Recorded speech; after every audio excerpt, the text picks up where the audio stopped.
जय जय नारायण नारायण हरि हरि। जय जय नारायण नारायण हरि हरि। तेरी लीला सबसे न्यारी न्यारी हरि हरि। तेरी महिमा सबसे न्यारी न्यारी हरि हरि। जय जय नारायण नारायण हरि हरि। भजमन नारायण नारायण हरि हरि। गीता का 11वां अध्याय। अर्जुन ने कहा, हे भगवान, मुझ पर कृपा करके अत्यंत गुप्त आध्यात्म विषयक वचन जो आपने कहे उनसे मेरा मोह दूर हो गया है। हे कमल नेत्र, मैंने जीवों की उत्पत्ति और नाश का कारण और आपका अक्षय महात्म्य आपके मुखारविंद से विस्तार पूर्वक सुना। हे पुरुषोत्तम, आपने जैसा अपना वर्णन किया वह आपका रूप देखने की मेरी इच्छा है। हे योगेश्वर, हे मधुसूदन, आप यदि मुझे उसको देखने योग्य समझें तो आप अपना वह अव्यय रूप मुझे दिखलाइए। श्री भगवान ने कहा, हे पार्थ, नाना प्रकार के, नाना वर्णों के और नाना आकार के मेरे शत शत सहस्त्र दिव्य रूपों को देख। हे भारत, तुम वसु, रुद्र, अश्विनी कुमार, मरुदगण और पहले कभी न देखे थे ऐसे आश्चर्य देखो। हे गुणाकेश, चराचर सहित यह जगत देखो तथा और जो कुछ देखना चाहो यहाँ मेरी देह में देख लो, परंतु इन नेत्रों से मुझे नहीं देख सकोगे। इसलिए मैं तुमको दिव्य नेत्र देता हूँ, उनसे मेरा दिव्य रूप देखो। संजय ने धृतराष्ट्र से कहा कि हे राजन, इस प्रकार श्री कृष्णचंद्र जी ने अर्जुन से कहा और उसको दिव्य दृष्टि देकर अपना अलौकिक रूप दिखाया। उस विश्व रूप के अनेक मुख और अनेक नेत्र हैं, उसमें अनेक अद्भुत दृश्य थे। देह पर अनेक सुंदर सुंदर आभूषण तथा आयुधों से सुसज्जित थे। देह पर दिव्य दिव्य वस्त्र थे, दिव्य गंध शरीर पर लगे थे। उस समस्त आश्चर्यमय अनंत देव के सब ओर मुख दिखाई देते थे। आकाश में यदि हजारों सूर्यों की प्रभा एक साथ हो तो उस महात्मा की प्रभा की समानता न कर सकेगी। उस समय अर्जुन ने देवादिदेव के शरीर में अनेक प्रकार से विमल इस समस्त जगत को एकत्रित देखा। तब अर्जुन आश्चर्य से चकित हो गया, उसका शरीर रोमांचित हो गया। उसने शीश नवाकर हाथ जोड़कर कहा, हे देव, तुम्हारी देह में सभी देव, विभिन्न भिन्न प्राणियों के समुदाय, कमलासन पर बैठे हुए देवताओं के ईश, ब्रह्मा, संपूर्ण ऋषि और दिव्य सर्पों को मैं देखता हूँ। हे विश्वेश्वर, तुम्हारे अनेक भुजा, अनेक उदर, अनेक मुख, अनेक नेत्र हैं। तुम्हारा रूप अनंत है, तुम्हारे अंत तथा आदि को नहीं देखता, किंतु समस्त विश्व में तुम्हारा ही रूप देखता हूँ। तुमको किरीट युक्त, गदा चक्रधारी, चारों ओर से देदीप्यमान, तेजो राशि, सर्वत्र चमकते हुए अग्नि तथा सूर्य की भांति प्रकाशमान, दुर्भिक्ष और अपरंपार देख रहा हूँ। मेरे मत से तुम ही ब्रह्म जानने की वस्तु, विश्व के महान आधार, नित्य सनातन धर्म के रक्षक, पुराण पुरुष हो। मैं आपको आदि मध्य और अंत से रहित, अनंत शक्ति, अनंत भुज, चंद्र सूर्य हैं, नेत्र जिसके ऐसे कांतिमान अग्नि के सदृश मुख वाला, अपने तेज से इस संपूर्ण संसार को तपते हुए देख रहा हूँ। हे महात्मन, पृथ्वी और आकाश के मध्य का यह अनंत और संपूर्ण दिशाएं आपसे ही व्याप्त हो रही हैं। आपका यह अद्भुत और उग्र रूप देखकर तीनों लोग व्यथित हो रहे हैं।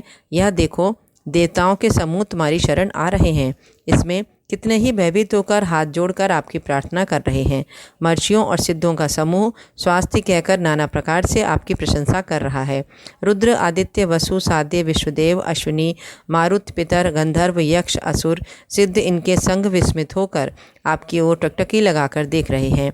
हे महाबाहो, अनेक नेत्र, अनेक बाहु, अनेक जांग, अनेक पेट, कराल, दंत युक्त आपका यह विशाल रूप देखकर सभी अत्यंत भयभीत हो रहे हैं और मैं भी घबरा रहा हूँ।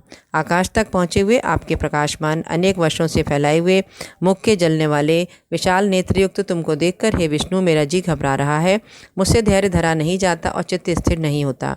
हे देवेश, हे जगन निवास, इन भयंकर डाढ़ वाले और कालाग्नि के सदृश आपके मुखों को देखकर मुझे दिशा नहीं सूझती, मैं शांति नहीं पाता, अतः मुझ पर दया करो।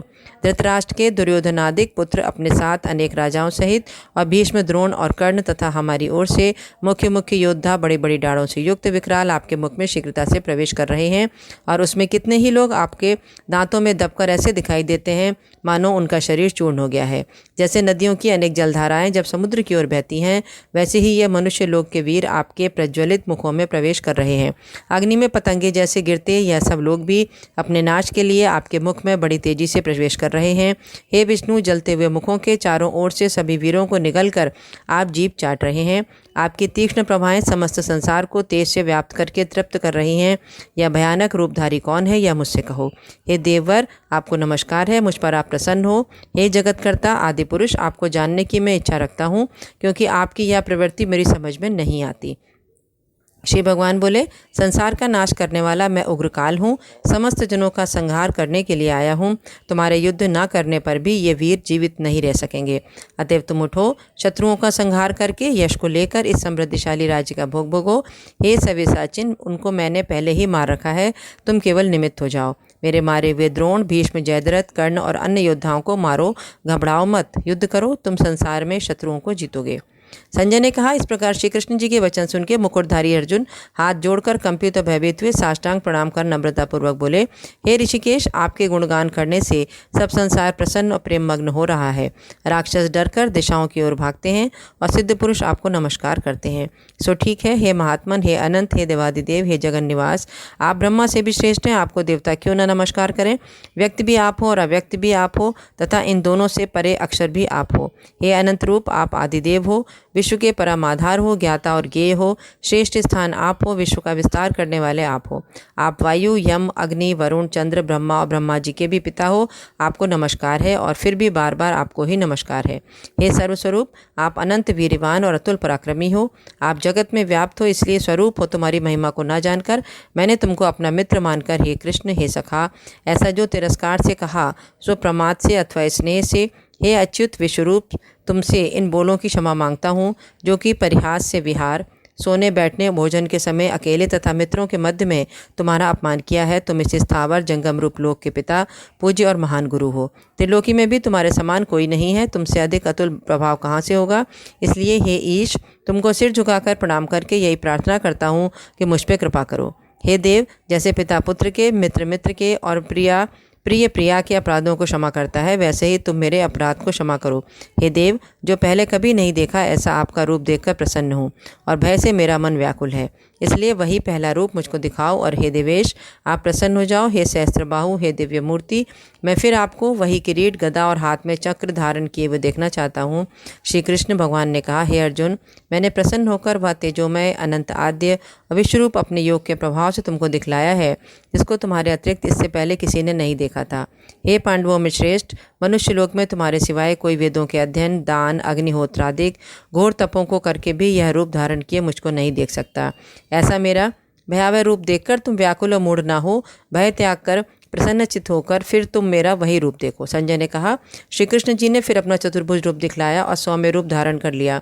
उस महात्मा ने अर्जुन को जो भयभीत था धीरज बंधाया। अर्जुन ने कहा, हे जनार्दन, आपके इस सौम्य दिव्य मंगल रूप को देखकर अब मैं प्रसन्नचित्त हो स्वस्थता को प्राप्त हुआ। श्री कृष्ण जी बोले, हे अर्जुन, मेरा यह विश्व रूप तुमने देखा है, इसका दर्शन संभव नहीं है।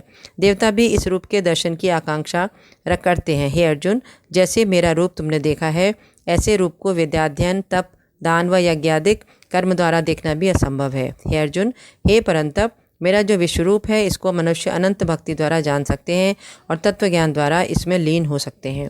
हे अर्जुन, जो कोई मनुष्य मेरी ही भक्ति के लिए कर्म करते हैं, मुझको ही सर्वोत्तम मानते हैं, मुझ में ही भक्ति रखते हैं, सब संसारिक सुखों से मुख मोड़ चुके हैं, संपूर्ण प्राणी मात्र से वैर त्याग चुके हैं, वे ही मुझको प्राप्त हो सकते हैं।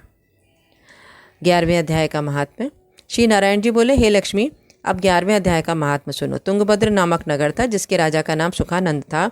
वह श्री लक्ष्मी नारायण की सेवा बहुत करता था। वहाँ एक ब्राह्मण बड़ा विद्वान पंडित रहता था। वह ब्राह्मण नित्य गीता जी के 11वें अध्याय का पाठ करता था और राजा भी वहाँ नित्य लक्ष्मी नारायण जी की सेवा करता था और पाठ भी नित्य श्रवण करता था। ऐसा करते करते बहुत काल व्यतीत हो गया। एक दिन राजा घर को गया। उस दिन अतीत देशांतर फिरते फिरते नगर में आए। अतीतों ने राजा से हर कोई जगह मांगी। राजा ने बड़ी हवेली खुलवा दी जहाँ अतीत उतरे।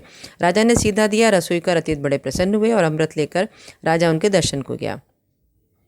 राजा का बेटा भी साथ में था, कई भृत्य साथ में थे। राजा उस हवेली में आया। जो महंत था उससे बातचीत करने लगा तो राजा का पुत्र खेलने लगा। वहाँ एक प्रेत रहता था। उस प्रेत ने राजा के पुत्र को मारा। चाकरों ने राजा को खबर करी। राजा यद्यपि सेवा करता व कथा श्रवण करता था, परंतु पुत्र के मोह में राजा के मन में दुर्बुद्धि आ गई। राजा बोला, हे संत जी, आपका दर्शन हमको बहुत फला है। एक पुत्र था, सो भी प्रेत ने मार दिया। तब ब्राह्मण ने कहा, हे राजा जी चलो देखें कहाँ है तेरा पुत्र। राजा ब्राह्मण महंत भी वहाँ आए और वहाँ राजकुमार मरा पड़ा था। तब ब्राह्मण ने कहा, अरे प्रेत, तू इस लड़के पर कृपा दृष्टि कर, जो यह लड़का जी उठे और मैं तुझे गीता जी के 11वें अध्याय का पाठ सुनाता हूँ, तू उसे श्रवण कर, इससे तेरा कल्याण होगा। विप्र ने गीता के 11वें अध्याय का पाठ किया और प्रेत पर जल छिड़का। तत्काल प्रेत की योनि से छूटकर देवदेही पाई और राजा का पुत्र उठकर सावधान हुआ।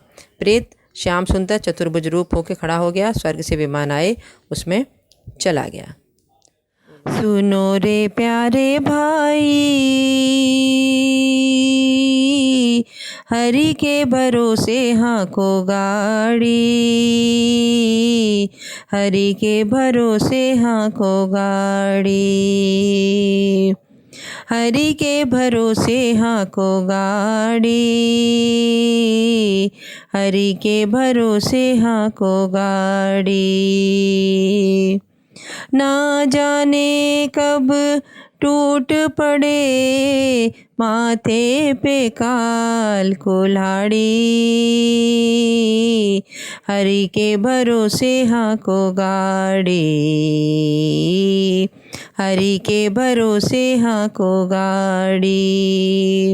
सुनो रे प्यारे भाई, हरि के भरोसे हाँको गाड़ी, हरि के भरोसे हाँको गाड़ी, हरि के भरोसे हाँको गाड़ी।